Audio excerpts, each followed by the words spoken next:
Tired of being quarantined, Aiden apologizes to his camera, saying he's tried. Then he gets the rope ready to self-delete. This all started 42 days ago. When Aiden wakes up, the woman he spent the night with is already gone.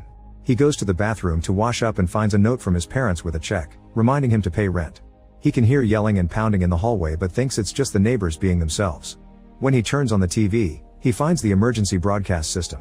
Suddenly sirens and screaming can be heard on the streets. Aiden runs to his balcony and sees a smoking helicopter crashing against a building.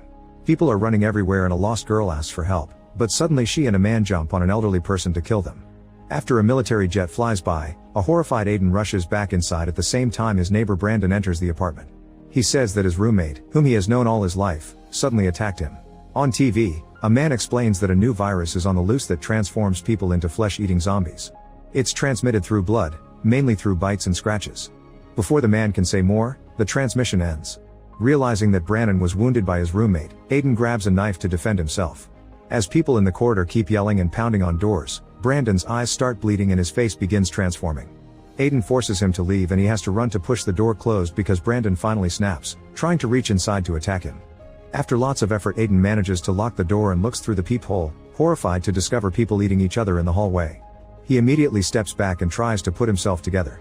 On TV, they explain that the virus is taking over the world and tell people to stay home. Aiden starts drinking while trying to call his family but the phone lines are down. Eventually he gets a bunch of delayed texts from his father, saying he and his mom were going to see him but they didn't have news about his sister. However, another text has an apology because they couldn't make it and they ask Aiden to stay alive. The last text is from his mother telling him to call them, but when he tries the lines still don't work. Aiden has a breakdown and spends most of his day crying while staring at the world. Later he decides to start counting the pandemic days and writes reminders on post-its.